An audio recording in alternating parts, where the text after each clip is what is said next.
What you're about to discover is not the version of this story that makes the front pages. It is not the carefully polished image that royal press offices present to the world. What you are about to discover is the deeply human story behind the crown. The real story, the one that reveals not just who Princess Leonor is today, but who she is choosing to become. And once you understand it fully, you will never see modern royalty the same way again. She was born into palaces, raised with extraordinary privilege, and destined for one of the oldest thrones in Europe. But what this remarkable young woman chose to do, voluntarily, quietly, and without seeking a single moment of applause, is something that has genuinely distinguished her from virtually every royal heir of her generation. Not Crown Princess Mary, not Princess Kate, not Charlene of Monaco, not even her own mother Queen Letizia, a woman who fought her own remarkable battles to earn her place in royal life. What Leonor chose sets her apart completely. And perhaps the most powerful part of this entire story, she never had to choose it at all. Stay with me for the next 15 minutes. Because I am going to take you on a journey through a sacrifice so personal, so demanding, and so quietly extraordinary, that by the time we reach the end of this video together, you will understand why observers of European royalty are already beginning to describe Princess Leonor as one of the most genuinely prepared heirs this continent has seen in a generation. There is a moment coming in this story, and you will feel it when we arrive there, that I believe will move you deeply.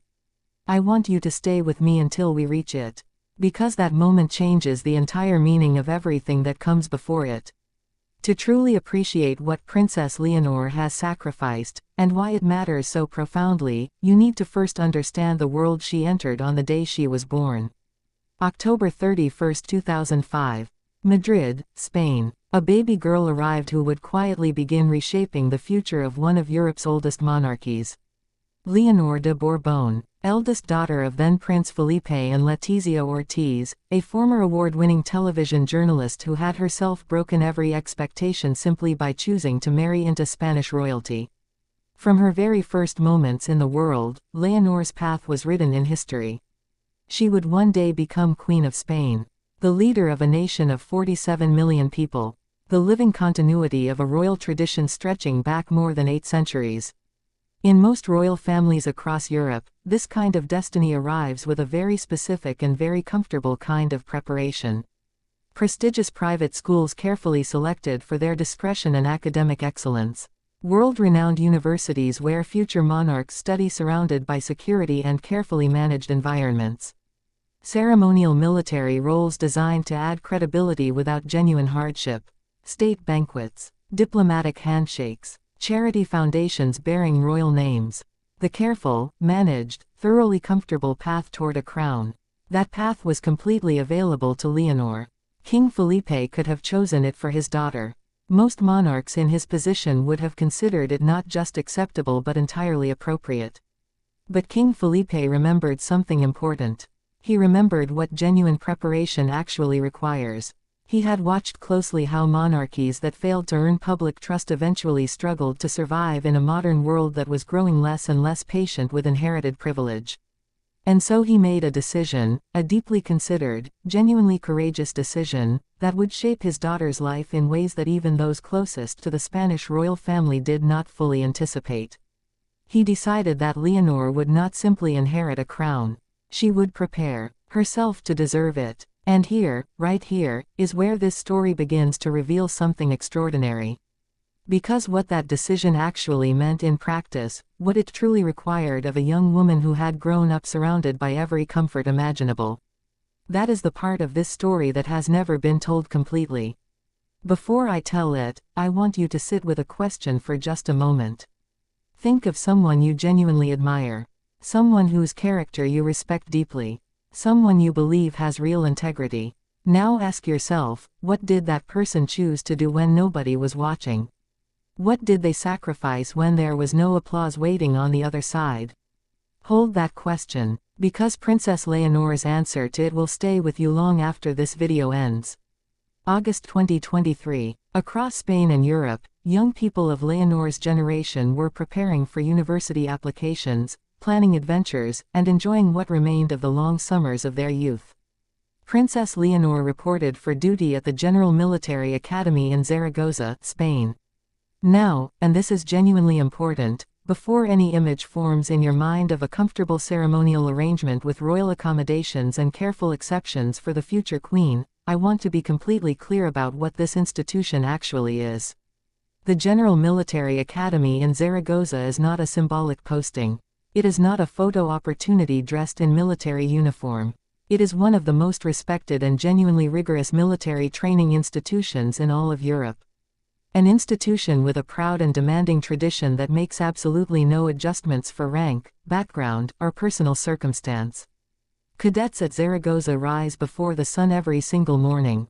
Before 5 a.m., regardless of weather, regardless of how their body feels, regardless of what the previous day demanded of them. They train with a physical intensity designed not to accommodate human limitation but to expand it. They are held to standards of discipline, precision, and endurance that most people reading about them from a comfortable distance find almost difficult to imagine. And they do all of this together, equally, without exception, without accommodation. Princess Leonor's family made a deliberate and remarkable decision. She would be treated exactly like every other cadet. No royal suite, no private arrangements, no adjustments to training schedules out of respect for her title. Leonor slept in standard military quarters. The same walls, the same conditions, the same physical and emotional demands as every other young person who had earned their place in that academy. She ran the same distances. She carried the same weight. She endured the same exhaustion at the end of days that were specifically designed to find out what a person is truly made of. Let that settle for a moment. This is a young woman who grew up in the Zarzuela Palace, whose entire life had been shaped by careful management, personal security, and the kind of considered comfort that comes with being born into one of Europe's most prominent royal families. And she walked willingly, with full knowledge of what waited on the other side of those academy gates, into a world that would extend her absolutely no courtesy on the basis of who she was. She chose this. Pause here with me for just a second, because what I am about to share with you is the part of this story that most royal coverage has almost entirely overlooked. The physical demands of military training, as genuinely extraordinary as they are, were actually not the most significant sacrifice Leonor made during this period. The deeper sacrifice, the more personal one, the one that cost her something that no amount of royal privilege could ever replace or compensate for. That sacrifice was something else entirely. And it is coming. Stay with me. Picture a Tuesday evening somewhere in an ordinary home. A family gathered around a dinner table. Laughter about something that will be forgotten by morning. A mother catching her daughter's eye across the table and sharing a look that needs no words. Small moments. Unremarkable moments. The kind of moments that feel completely ordinary, until one day you realize with sudden clarity that they are the moments a life is actually made of. While Princess Leonor was inside the General Military Academy, while she was rising before dawn and pushing her body and her mind through demands that most people will never experience, life continued outside those walls. Her sister Infanta Sofia was growing up. Family moments happened. Private celebrations, the intimate, unscripted ones that never appear in any official calendar, continued in Leonor's absence. And beyond her family, the world that her peers across Europe were inhabiting moved forward without her. No social media presence connecting her to friends and experiences. No spontaneous freedom to simply go somewhere because the afternoon invited it. No ordinary young adult life unfolding in the messy, beautiful, irreplaceable way that young adult lives are supposed to unfold. While Princess Amalia of the Netherlands was experiencing university life in Amsterdam, attending lectures, building friendships, discovering herself in the way that 18-year-olds are meant to, Leonor was largely invisible to the world. Not accidentally invisible, deliberately, purposefully, completely invisible. Those who follow the Spanish royal family closely and with genuine care have observed that Leonor during this period appeared to surrender something that no royal title, no palace, and no amount of privilege can give back once it is gone. Her youth. The years between 18 and 21, the years that leave their fingerprints on every decade that follows. The years that shape your values, your friendships, your understanding of who you are when the world is not asking anything formal of you. She gave those years to something larger than herself. And she did it without complaint. Without any public acknowledgement of what it cost her. With a quiet grace that spoke far more powerfully than any official statement ever could. There is a particular photograph taken during an official engagement during this period. Leonor is composed, poised, and present in every way that royal duty requires. But in her eyes, if you look with genuine attention rather than simply glancing, there is something that no palace photographer was asked to capture and no communications team thought to address. The expression of someone who has already begun to understand, at an age when most of us are still deciding what we want for our future, that the life ahead of her will ask more of her than it will ever give back. Not sadness, not regret, something quieter and more powerful than either of those things. The expression of someone who has already decided, in private, without witnesses, in the difficult moments that shape character permanently, exactly who she is going to be. And here, right here, is the moment I told you was coming at the beginning of this video. Because what Princess Leonor chose to do next, just months after this, is the chapter of her story that I believe will be written about long after the crown has been passed on again. When Princess Leonor completed her time at the military academy, there was a reasonable and understandable expectation among many royal observers that the most demanding phase of her preparation was behind her. That a gentler period was coming. That expectation turned out to be entirely mistaken. In 2024, Princess Leonor embarked on naval training as part of her continued military education, spending weeks aboard a Spanish naval vessel on a voyage that crossed the Atlantic Ocean. I want you to truly understand what this experience involves, not the ceremonial version, not the headline summary, but the human reality of what it actually means. Weeks at sea. Real weeks. The kind where the horizon stretches identically in every direction and the distinction between one day and the next exists only because the training schedule says so. The physical reality of life aboard a naval vessel in active training, the motion of open ocean, the demanding physical requirements, the complete removal from everything familiar and comfortable. The psychological dimension of genuine isolation. Thousands of miles from family. Thousands of miles from Spain.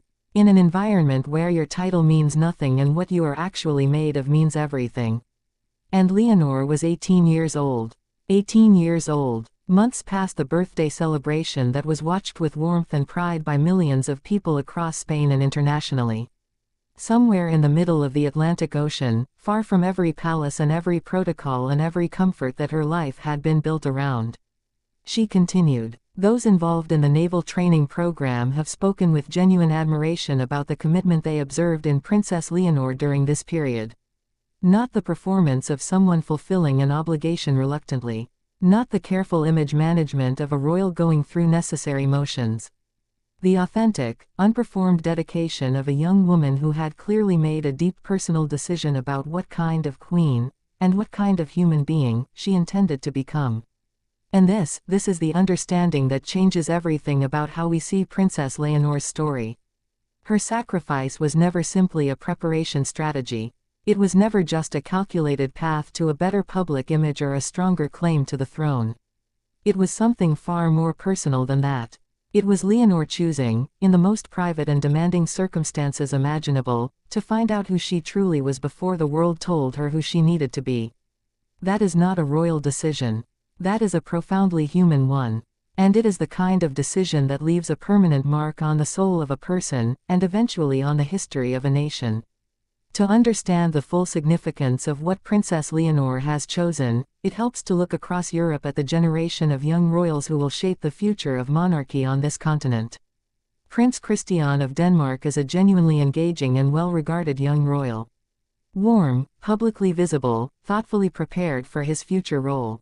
His path toward the Danish throne has followed a trajectory that commands real respect, academically strong, ceremonially present, appropriately prepared. And comfortable, in the way that royal preparation has traditionally been designed to be. Prince Gabriel of Belgium has been guided through an education befitting a future monarch, prestigious institutions, careful guidance, thoughtful exposure to the responsibilities ahead of him. Prince William, and this observation comes with genuine respect for a man whose military service was real and meaningful, served in the British military with authentic dedication. And yet even his service, admirable as it genuinely was, came within a framework that made certain accommodations for his position that the Spanish royal family chose not to extend to Leonor. This is not a criticism of any of these remarkable individuals. It is simply an honest observation about a pattern. The pattern of European royal preparation has historically maintained certain protections around its heirs. Military service is encouraged, respected, and genuinely valued. But it has generally been shaped around the heir, adjusted, managed, carefully bounded. Leonor's preparation was shaped differently. The Spanish royal family made a conscious, deliberate choice to remove the protections. To allow genuine challenge, real difficulty, authentic hardship. To trust their daughter, completely, without safety nets, to find out what she was capable of. That choice required courage from King Felipe and Queen Letizia. And it required something even more remarkable from Leonor herself. Because she was given the choice. And she said yes. So why does this story matter to you, wherever in the world you are watching from today? Why should the journey of a young Spanish princess move someone in the United States, the United Kingdom, France, Brazil, Japan, or anywhere else that this video reaches? Because at its heart, this is not really a story about royalty. It is a story about character. It is a story about what a person chooses to do with privilege. With opportunity. With a future that was already guaranteed before they ever had to earn it. We live in a time when the relationship between the world and its institutions, its monarchies, its governments, its public figures, is more questioned than perhaps it has ever been. People are watching, not just to be entertained, but to see if the people asking for their trust and their loyalty are willing to do something genuinely meaningful with the position they hold. Princess Leonor answered that question. Not in a speech, not in an official statement. Not in a carefully produced documentary about her royal journey. She answered it in a military barracks before 5 a.m. when the world was not watching. She answered it on the deck of a naval vessel in the middle of the Atlantic Ocean. She answered it in every quiet moment of exhaustion and discipline and sacrifice that happened far away from cameras and covered no front pages and earned her no immediate recognition whatsoever. She chose difficulty when comfort was available. She chose invisibility when visibility was hers to claim. She chose to give something real, her time, her freedom, her youth, in exchange for something that cannot be bought, awarded, or inherited. The right to stand before her country one day and know, not because anyone told her, but because she lived it, that she did not simply receive a crown. She prepared herself to carry it. The painful truth at the heart of this story is not a secret scandal. It is not a hidden crisis or a palace controversy. It is something simpler and more powerful than any of those things.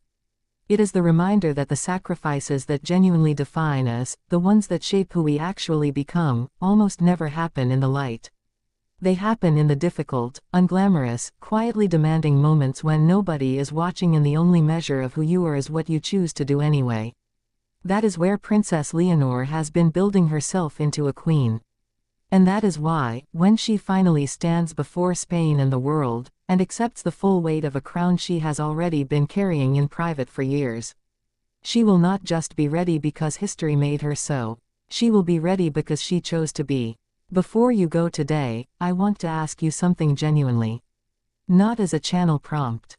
As a real question from someone who has spent a great deal of time thinking about this remarkable young woman's journey. Do you believe that Princess Leonor's choices, the military training, the naval voyage, the surrendered years of ordinary youth, represent the kind of preparation that makes a monarch truly worthy of public trust?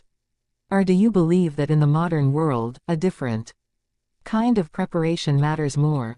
I want your honest answer in the comments right now. Yes, this preparation matters deeply. Or no, the modern world needs something different from its monarchs. Leave your answer below. I read every comment on this channel personally and I will reply to you directly.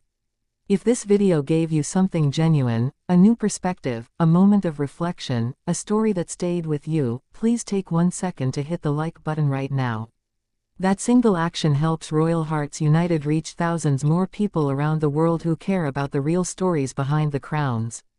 And if you are not yet part of this community, if today is the first time you have found Royal Hearts United, then this is your moment. Subscribe now and join a growing family of royal enthusiasts who believe that the most powerful royal stories are the ones that remind us what genuine human character looks like. Your next video is waiting for you right here. And I can promise you, the story in that video is every bit as powerful as the one you just watched. Thank you for being here today. Thank you for watching Royal Hearts United. Stay royal, stay curious, and I will see you in the next one. Crown.